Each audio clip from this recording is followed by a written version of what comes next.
무조건 계산 방식대로 하면은 개인회생 제도를 악용하는 사례가 발생을 하겠죠. 그런데 소득만 하고 결정을 하게 되면은 형평성이 맞지 않겠죠. 그래서 변제금을 산정을 할 때는 채무자의 안녕하세요. 법원 회생위원 출신 회생파산 전문법무사 최옥환입니다. 지난 영상에서 2023년 기준중위소득에 대해서 알아보면서 소득 빼기 최저생계비는 월 변제금이 된다는 것을 이제 알게 됐습니다. 무조건 이 계산 방식대로 월 변제금을 결정을 해야만 될까요? 그렇지 않겠죠. 그래서 오늘은 지난 영상에 의해서 변제금 산정 방식에 대해서 또 한번 말씀드릴까 하는데요. 무조건 계산 방식대로 하면은 개인회생 제도를 악용하는 사례가 발생을 하겠죠. 예를 들자면 급여가 적으면 월 변제금이 줄어드니 개인회생 신청 전에 소득이 적은 회사로 이직을 할 수도 있겠죠. 일부는 이제 현금을 수령을 해가지고 소득을 낮게 신고할 수도 있습니다. 그리고 이제 재산이 많은 경우, 이때는 재산을 처분하면은 이제 채무 변제가 되지 않습니까? 그런데 소득만 하고 결정을 하게 되면은 형평성이 맞지 않겠죠.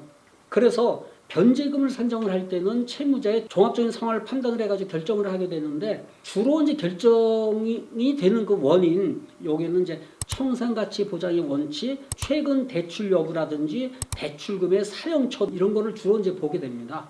개인회생 신청을 하려면은 재산보다 빚이 많아야 되고요. 재산이 빚보다 많으면은 요거는 개인회생 신청은 당연히 할 수가 없습니다. 아무리 개인회생 최저생계비로 기준중위소득 60%를 인정을 해준다고 하더라도요.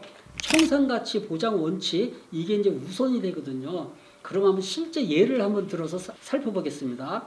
가족관계로서는 이제 배우자가 1명, 미성년자 자녀 1명 이렇게 있습니다. 재산이 뭐 한 2천만 원이 있다고 쳐요.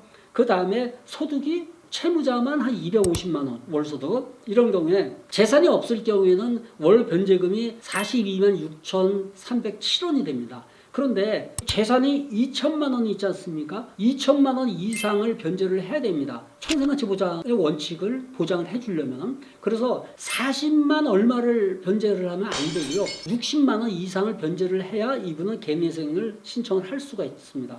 더군다나 이분이 도박을 했다든지 비트코인을 했다든지 사행성 이런 채무가 있다면 그것만큼 변제금을 올려야 되거든요.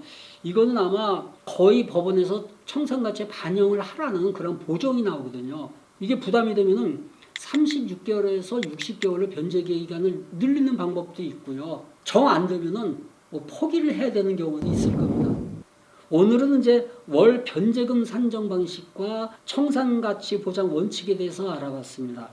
최옥환 법무사의 회생TV는 여기에서 마무리하겠습니다. 다음번에도 더 재미있고 유익한 컨텐츠로 찾아뵐 테니까요. 오늘 제 영상이 좋으셨다면 구독과 좋아요 눌러주시고 다음 영상에서 뵙겠습니다.